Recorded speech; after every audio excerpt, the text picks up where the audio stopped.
معزز و مکرم سامعین، کروڑا بار شکر ہے اس پروردگار عالم کا کہ جس نے آج کی صبح ہمیں پھر سے زندگی عطا فرمائی اور ہمیں یہ سعادت اور توفیق دی کہ ہم اپنے پروردگار کے ہاں آ کر سجدہ ریز ہوئے۔ اللہ تعالیٰ ارشاد فرماتا ہے وَمَن يَرْغَبُ عَن مِّلَّةِ إِبْرَاهِيمَ إِلَّا مَن سَفِیَ نَفْسَهُ، اور وہ کون ہے وہ جس نے منہ پھیرا ملت ابراہیم، دین ابراہیم سے، الا من صفی نفسہ، سوائے اس کے کہ جس نے بے وقوف بنا لیا اپنے آپ کو۔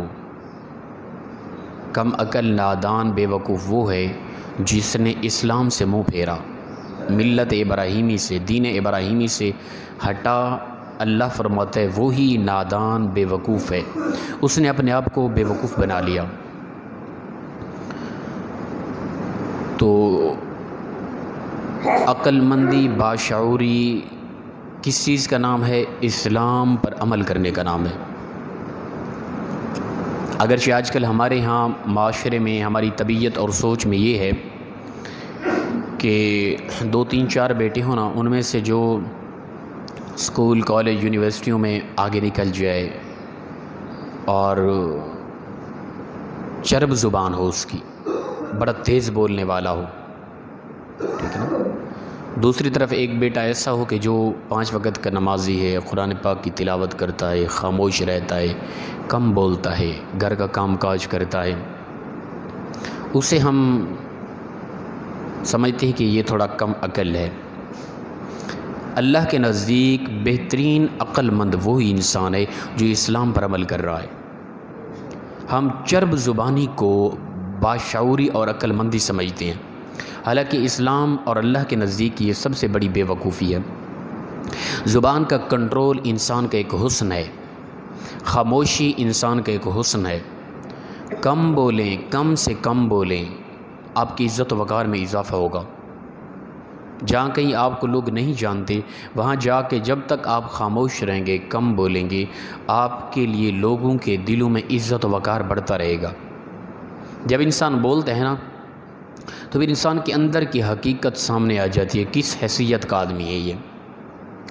تو جتنی حد تک ہو سکے انسان اپنی زبان کو کنٹرول میں رکھے، کم سے کم بولیں، یا بولیں تو بولنے سے پہلے تولیں کہ کیا بول رہے ہیں، اس بات کا، اس لہجے کا، اس انداز کا، اس آواز کا، ان الفاظوں کا آگے نتیجہ کیا نکلنے والا ہے۔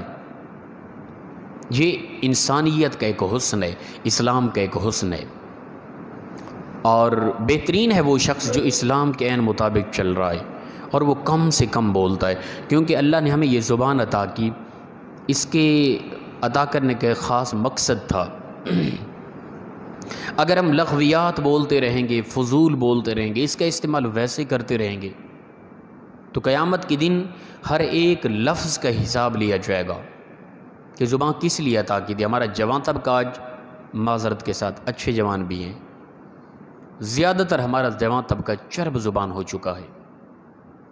گپ شپ میں دوست آپس میں ماں بہن کی غلیظ گالی جو دیتے ہیں، اللہ معاف کرے، مذاق کے طور پہ، وہ ایک انجوائے ہو رہا ہے، دوستی ہو رہی ہے۔ دوستانہ ماحول میں ایسی غلیظ قسم کی گالی ماں بہن کی، ہنستے ہوئے، مذاق کرتے ہوئے، اور اسے بڑی، جو ساتھی سب سے زیادہ گالی گلوچ دیتا ہوگا نا، وہ ایک تمام دوستوں میں ایک کمال کا محسوس کیا جاتا ہے۔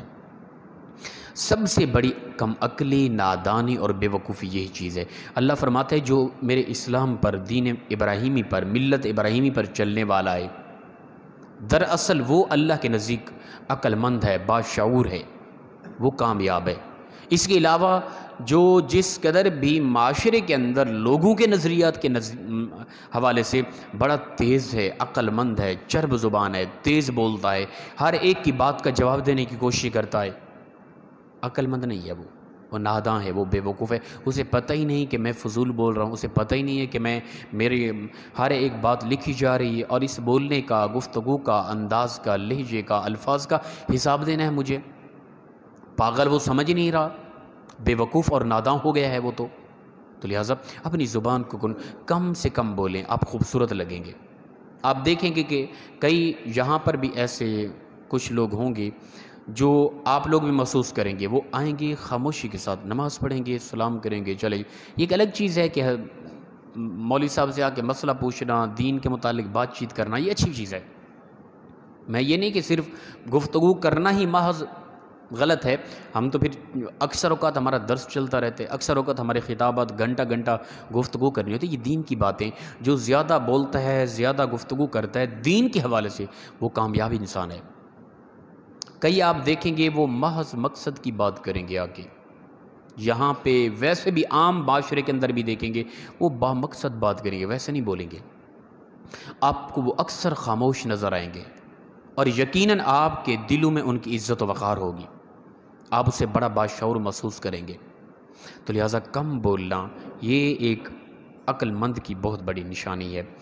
تو فرمایا والا قد صفیناہ فی الدنیا، اور البتہ تحقیق ہم نے چن لیا ان کو، ابراہیم علیہ السلام کو، فی الدنیا دنیا میں، وَإِنَّهُ فِي الْآخِرَةِ لَمِنَ الصَّالِحِينَ، اور بے شک وہ آخرت میں صالحین میں سے ہوں گے، نیک لوگوں میں سے ہوں گے، بڑے لوگوں میں سے ہوں گے. تو جو کوئی بھی ملت ابراہیمی پر چلتا رہا، دین اسلام پہ چلتا رہا، اللہ کے نزدیک وہی کامیاب اور عقل مند ہے. جس نے اپنے آپ کو اس دین سے موڑ لیا، رخ پھیر لیا، اللہ فرماتے ہیں اس نے اپنے آپ کو بے وقوف بنا لیا، وہ نادان ہے. اذ قال له رب اسلم، اور جب کہا اس کے لیے اس کے رب نے، اسلم، تو سر جھکا لے، اسلام لے آ، سر جھکا لے. قال، کہا اس نے، عرض کی اس نے، اسلمت لرب العالمین، میں نے سر جھکا لیا، میں نے سر خم کر لیا تمام جہانوں کے رب کے سامنے. اسلام کسے کہتے ہیں؟ سر جھکانے کو، عاجز ہو جانے کو. جو اللہ اور اس کا نبی، اس کا رسول کہہ رہا ہے وہ فی الفور مان لینا، سر جھکا کے، اسے مسلمان اور اسلام کہتے ہیں. اللہ تعالیٰ کہہ دے یا اللہ کا نبی کہہ دے اپنی گردن کاٹو، فی الفور گردن کاٹنا اپنے ہاتھ سے فرض عین ہے.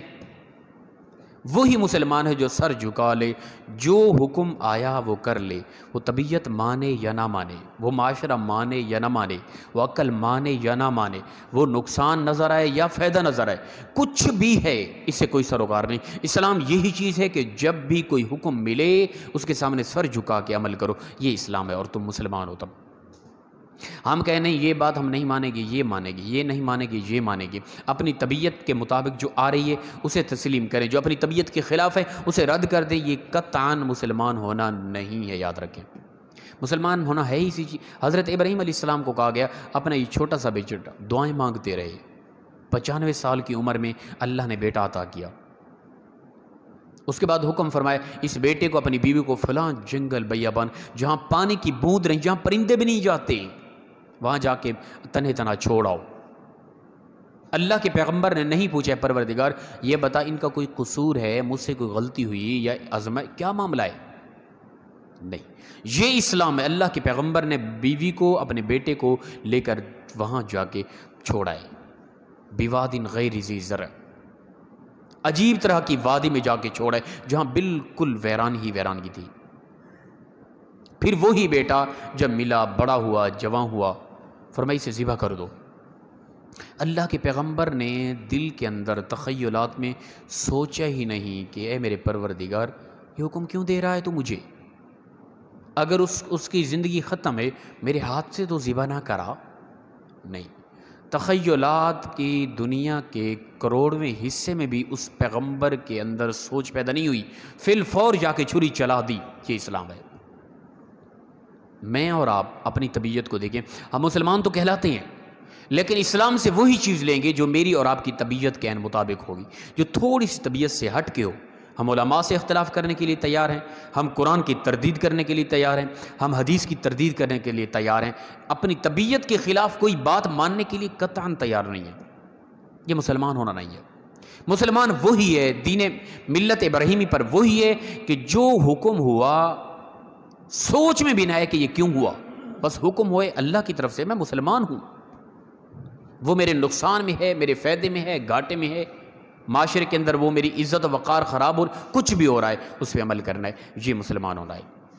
تو فرمایا کہ ہم نے تمام جہانوں کے رب کے سامنے اپنے سر کو جھکا لیا۔ ووصّا بہا ابراہیم، اور وصیت کی اس کی یعنی دین کی ابراہیم نے بنی ہی اپنے بیٹوں کو، ویعقوب اور یعقوب نے اپنے بیٹوں کو۔ انبیاء کا یہ طریقہ تھا کہ وہ اپنی اولاد کو وصیتیں کرتے تھے، دین سمجھاتے تھے۔ کیا کہا؟ یا بنی، اے میرے بیٹو، ان اللہ اصطفیٰ، بے شک اللہ نے چن لیا، لکم الدین، تمہارے لیے دین کو، فلا تموتن الا وانتم مسلمون، تم نہ مرنا یہاں تک کہ تم بہترین مسلمان بن کے مرنا۔ انبیاء اپنی اولاد کو کیا وصیت کر رہے ہیں کہ دنیا کے اندر رہ کر مسلمان بن کے اللہ کے سامنے سر جھکا کے رہنا ہے۔ مسلمان کا مطلب یہ ہے کہ دنیا کے اندر رہ کر ٹوٹل اصول اسلام کے مطابق جینا ہے، کسی کے ساتھ زیادتی نہیں کرنی، کسی کو تکلیف نہیں دینی، کسی پر ظلم نہیں کرنا، کسی کا مال زیادتی کے ساتھ چھین کر نہیں کھانا، کرپشن نہیں کرنی، سود نہیں کھانا، شراب کے قریب نہیں جانا، بدفعلی کے قریب نہیں جانا، حسن اخلاق ہو تمہارے اندر، حقوق والدین ہوں، حقوق قریبی ہمسایوں، ٹوٹل اسلام کے مطابق جیتے رہنا تم لوگوں نے۔ یہ انبیاء کا طریقہ تھا، اپنی اولادوں کو یہ سمجھاتے ہیں۔ میں اور آپ کیا کر کے جاتے ہیں؟